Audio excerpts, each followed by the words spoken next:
Yo, balik lagi dengan gua Mario Channel. Semoga kabar kalian as always luar biasa super sangat baik. Gua barusan kasih first impression, honest first impression mengenai It's Okay to Not Be Okay atau Psycho But It's Okay, Saikojima Gwencana. Ya, jadi first impression gua luar biasa mantep.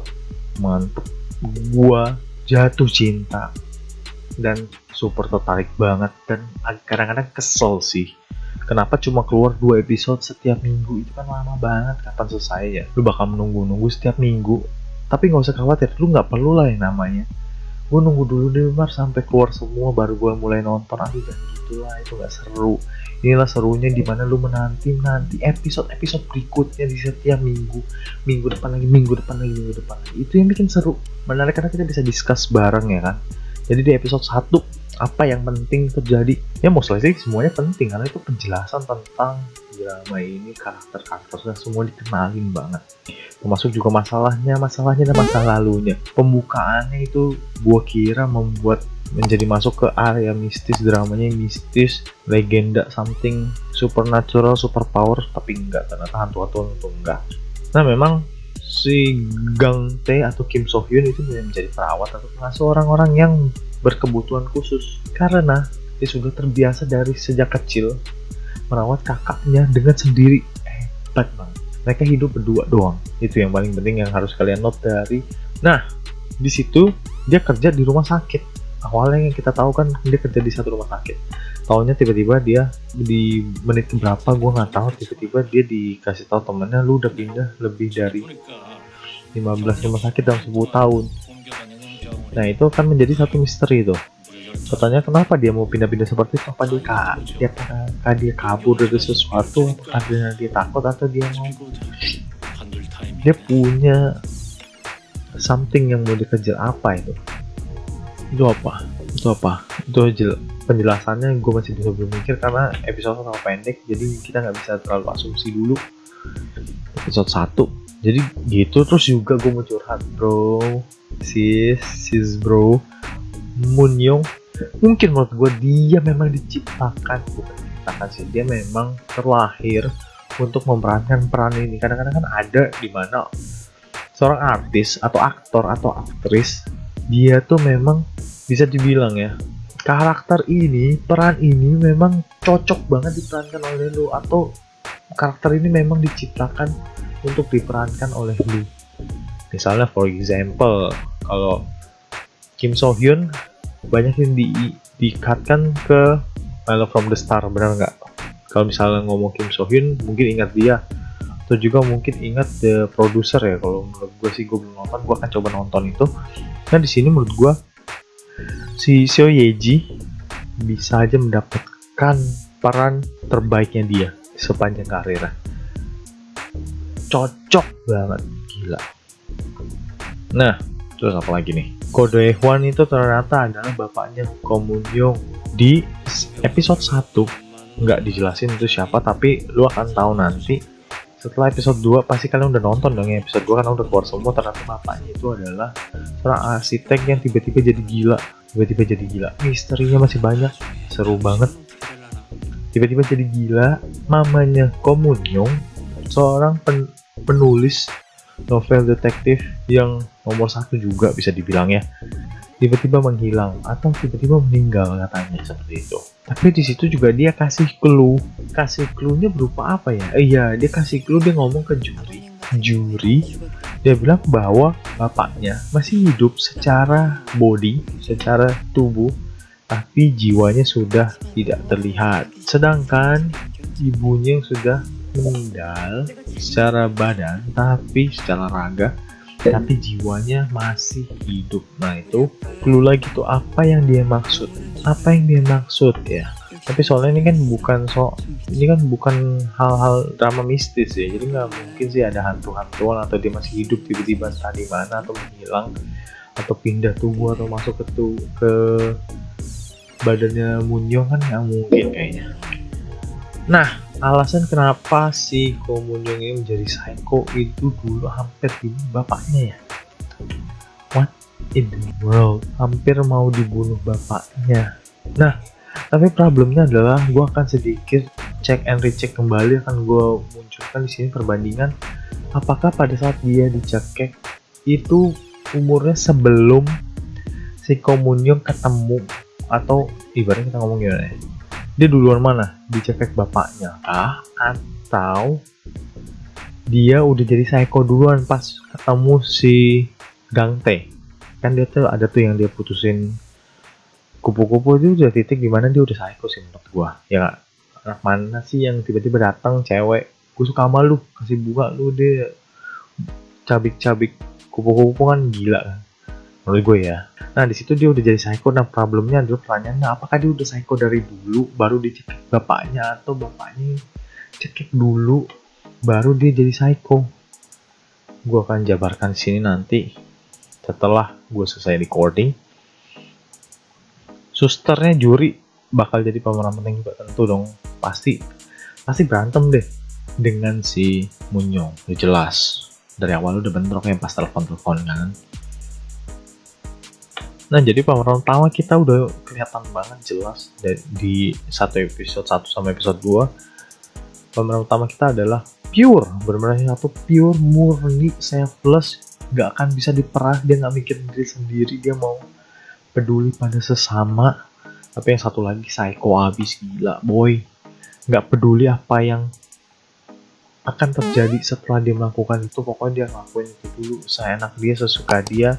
Orang yang dia gak suka pasti dia dalam tanda kutip di-eliminate ya, benar-benar ditendang atau apapun.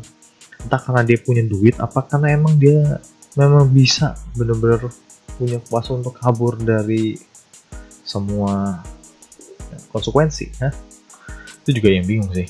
Nah kondisinya di episode 2 Gangte sudah nggak ada kerjaan, dari episode 1 juga udah dipecat kan, jadi Gangte ganti kerjaan. Tapi memang dari episode 1 sih, pas gue nonton gue udah tahu sih dia bakal ujung-ujungnya tuh kembali ke Quenchana ya, Quenchana psikiatris, tempat di mana ya, Seongjin City.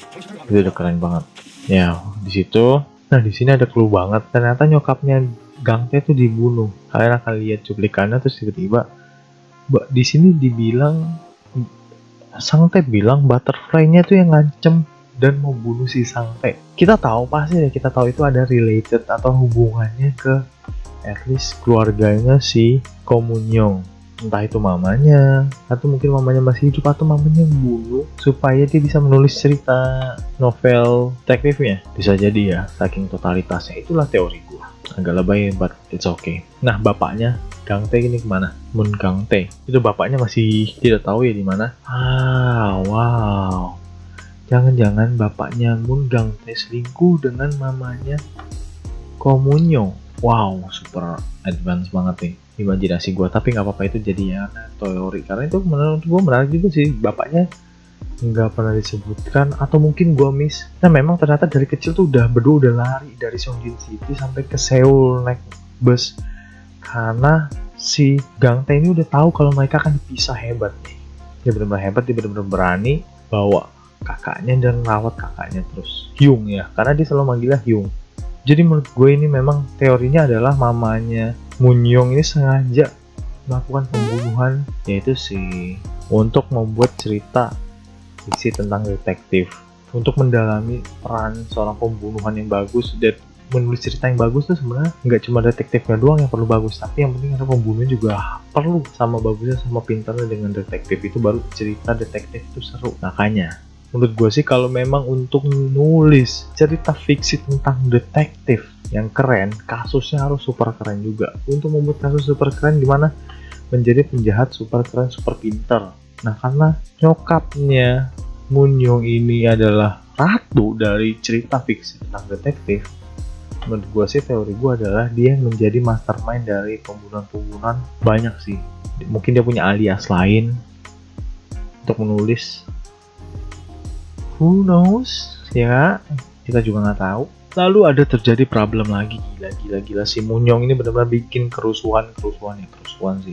Sebenarnya bukan Munyongnya sih, dia cuma belain si Sangte doang yang sedang tergila-gila terhadap Stegosaurus, kostum Stegosaurus. Itu kocak banget sampai datang, tapi kasian banget sampai dijambak. Ya udah deh, Akhirnya di sini lu kelihatan kan lama-lama itu si Munyung udah mulai mau nolong. Sebenarnya dari dulu kecil sih dia mau nolong sih.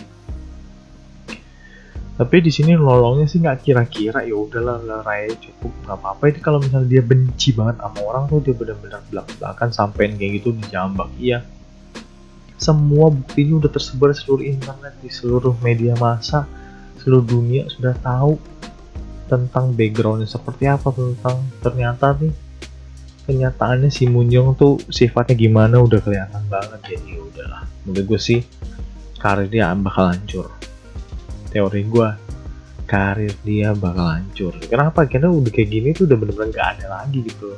Siapa yang mau beli bukunya sih? Problemnya adalah dia mau hidupnya gimana? Ya paling dia tinggal di Seongjin City, tapi ngapain? Ya menguak tentang masa lalu. Menurut gue sih karena masih ada 16 episode ke depan, masih ada 14 ya, masih cukup panjang ya, kalian tahu ya. Terus tiba-tiba mereka udah nyampe ke Seongjin City, ke tempat dimana mereka tumbuh besar, mereka hidup bersama dulu pas masih bocah, kenal. Terus tiba-tiba si Moon Gang Tae juga nyokapnya kecelakaan atau dibunuh. Di situ mungkin di sini beberapa episode ke depan mereka mulai mencoba memecahkan apa yang terjadi di masa lalu, terus juga membantu memecahkan apa yang terjadi dengan keluarganya si Munyong itu. Terus juga yang terakhir adalah yang pertanyaan gue, apakah ini bener-bener cinta? Bener gak sih? Itu yang gue masih nanya-nanya nih. Apa kalian juga udah tahu? Yakin banget? Menurut gue sih gak terlalu yakin sih sebenarnya si Munyong nih udah cinta beneran atau enggak sih sama si Gang Tae. Gang Tae kemungkinan sih ya episode tengah-tengah lah, tengah-tengah season baru suka lagi, butuh proses. Munyong nih dari episode 1 awal udah mulai acting kayak belaga-laga suka gitu sama si Gang Tae. Tapi gue nggak yakin siapa dia, cuma memperalat doang karena dia suka tuh mempengaruhi orang. Kelihatan banget kan dia suka kayak psikopat gitu kan. Psikopatnya biasa tuh suka mempengaruhi orang lalu dia menyiksa, pengennya tuh mengendalikan orang, terus dia mau melakukan ke orang tersebut apapun yang dia mau. Itu doang sih. Gue masih ragu-ragu kalau si Munyong ini beneran cinta sama Gang Tae. Ragu banget lah, psikopat gitu kan, si Kojima Gwencana, ya, judul serinya aja itu udah jelas namanya psikopat. Jadi ini memang serinya bakal menceritakan bagaimana si Gang Tae bisa menyembuhkan atau membuat si Munyong ini kembali normal atau menjadi seorang peri malaikat cantik, bukan ratu iblis. Bener gak? Semangat Gang Tae. Oh iya, rating dulu dong ya. Episode 1, episode 2 rating gue 8,5. 8,5 mulu ya dong. Ini baru awal-awal tapi udah menjanjikan. 8,5 itu udah cocok banget. Super recommended. Jadi tonton terus di setiap Sabtu Minggu. Dia akan keluar terus jam 9.30 malam. Tonton terus, pantengin terus, kita ngobrol terus ya kan, nonton video ini. Jangan lupa di komen tentang tanggapan kalian. By the way, thank you for watching. Videonya sudah selesai. Please also give me a like dan juga jangan lupa di subscribe to this channel. Thank you. Love you all. So, goddamn much. Bye-bye.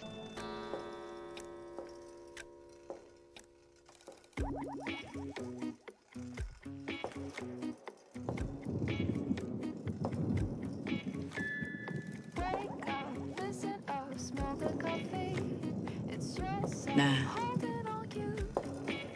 이제야 내 빨간 구두를 찾았어.